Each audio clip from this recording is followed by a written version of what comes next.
Hi hello friends welcome back to our channel friends ఈ రోజు వీడియోలో వచ్చేసి మన తెలంగాణ రైతులకు గురువారం రోజున అంటే ఈ రోజు రైతు బంధు వచ్చిందా రాలేదా అలాగే ఎంతమందికి వచ్చింది అసలు మనకు వస్తుందా రాదా అనేది వీడియోలో అయితే చెప్పడం జరుగుతుంది.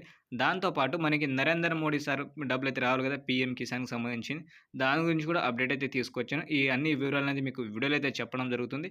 సో మీరైతే వీడియో అయితే చూసి ఇన్ఫర్మేషన్ అయితే తెలుసుకోండి. అలాగే మనకి రుణమాఫీల గురించి కూడా చాలామంది మాట్లాడడం జరుగుతుంది కదా.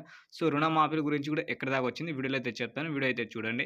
వీడియో చూసే ముందు మన ఛానల్ మీరు ఫస్ట్ టైం కనుక విజిట్ అయ్యి ఉంటే మాత్రం సబ్స్క్రైబ్ చేసి పక్కనున్న బెల్ ఐకాన్ని ఆల్లో పెట్టి ట్యాప్ అయితే చేయండి. ఎందుకంటే ఇలాంటి ఇన్ఫర్మేషన్ వీడియోస్ మీరు మిస్ కాకుండా ఉండాలనుకుంటే మన ఛానల్కి అయితే మీరైతే సబ్స్క్రైబ్ చేసుకోండి. అలాగే వీడియో నచ్చిన తర్వాత మాత్రం లైక్ చేయండి. ఇప్పుడు మాత్రం నేను మెయిన్ టాపిక్కి వెళ్తున్నాను ఫ్రెండ్స్. మెయిన్ టాపిక్ వచ్చేసి ఈరోజు గురువారం రోజున వచ్చేసి మనకి రైతు బంధుకు సంబంధించిన ఎలాంటి అప్డేట్స్ అయితే రాలేదు. అలాగే మనకి డబ్బుల గురించి మాట్లాడిన ఎక్కడ న్యూస్లు అయితే రాలేదు. బట్ నిన్న మన కేసీఆర్ సార్ చెప్పింది ఏంటంటే రైతు బంధు అయితే చాలా మందికి వచ్చిందని చెప్తున్నారు. బట్ ఈ రోజున వచ్చేసి ఎలాంటి రైతులకైతే డబ్బులైతే రాలేదు. ఒకవేళ మీకు వస్తే మాత్రం కింద కామెంట్లు అయితే చెప్పండి. నేను అడిగిన వాళ్ళ దగ్గర అయితే ఎవరికైతే డబ్బులైతే రాలేదు. అలాగే నేను ఆఫీస్‌లో కూడా కనుక్కుంటే వాళ్ళు కరెక్ట్‌గా ఇన్ఫర్మేషన్ అయితే చెప్పట్లేదు. సో మీకు వస్తే మాత్రం కింద కామెంట్లు అయితే చెప్పండి. పూర్తిగా ఎక్కడి దాకా వచ్చిందంటే 6-7 ఎకరాలకు ఎవరికి ఉందో వాళ్ళకి కూడా 70% వచ్చింది. ఎక్కువైతే రాలేదు. అందరికీ అయితే రాలేదు ఫ్రెండ్స్. ఇదైతే కరెక్ట్‌గా చెప్పాల్సిన విషయము. మళ్ళీ మనకి డబ్బులెప్పుడొస్తుందంటే, రేపు రావచ్చు, రాకపోవచ్చు. ఒకవేళ రేపొస్తే మాత్రం రేపొస్తది. మళ్ళీ లేకపోతే మాత్రం సోమవారం నుంచి రావడం అయితే జరుగుతుంది. ఈ అప్డేట్ అనేది నేను మీకు న్యూస్ ద్వారా అయితే చెప్పడం జరుగుతుంది. ఒకవేళ వస్తే మాత్రం రేపు మార్నింగ్ వీడియోలో అయితే మీకు చెప్పడం జరుగుతుంది. అలాగే మనకి పీఎం కిసాన్‌కి సంబంధించిన డబ్బులనేది 23 తారీఖున అయితే వస్తుంది.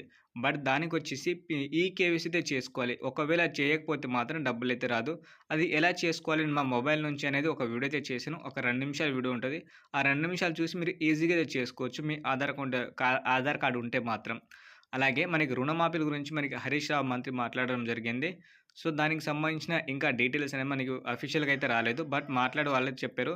ఒక రూ. 1,00,000 వరకైతే రుణమాఫీ చేయడం జరుగుతుందని చెప్పారు గానీ, అది ఇంకా అఫీషియల్‌గా అయితే రాలేదు. అఫీషియల్‌గా రాగానే మీకైతే చెప్తాను. ఏ ఏ జిల్లాలకి ఎంతమంది సెలెక్ట్ అయ్యారు దాంట్లో, అలాగే ఎంతమందికి ఎలిజిబుల్ ఉన్నది. సో, నెక్స్ట్ వీడియోలో మీకైతే చెప్పడం జరుగుతుంది. ఈ ఇన్ఫర్మేషన్ వచ్చేసి నేను న్యూస్ బేస్ పైన చెప్తున్నాను ఫ్రెండ్స్. ఎందుకంటే చాలామంది ఫేక్ అంటున్నారు.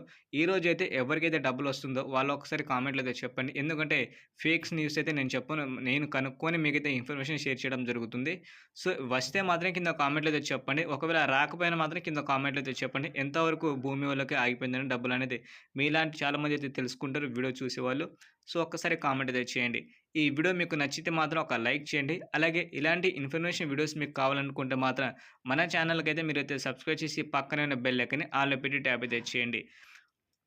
ఫ్రెండ్స్ మీకు ఇంపార్టెంట్‌గా చెప్పేది ఏందంటే పీఎం కిసాన్‌కి సంబంధించిన ఈకేవైసీ అయితే మ్యాండేటరీ. మీకు మళ్ళీ వీడియో ఎండ్‌లో కూడా అయితే చెప్తున్నాను. ఈకేవైసీ ఒక్కసారి చేసుకోండి. అప్పుడు మాత్రమే మీకు డబ్బులొస్తాయి. అలాగే మనకి పీఎం కిసాన్ డబ్బులు కూడా కొంచెం పెంచడం అయితే జరుగుతుంది. ఎందుకు ఊరికే వదిలేస్తారు. ఒక్కసారి ఈకేవైసీ అయితే చేసుకోండి. మీ మొబైల్ నుంచి 2 నిమిషాలు అయిపోతది. సో ఈ వీడియో నచ్చితే మాత్రం ఒక లైక్ చేయండి. Thank you for watching friends. జై హింద్.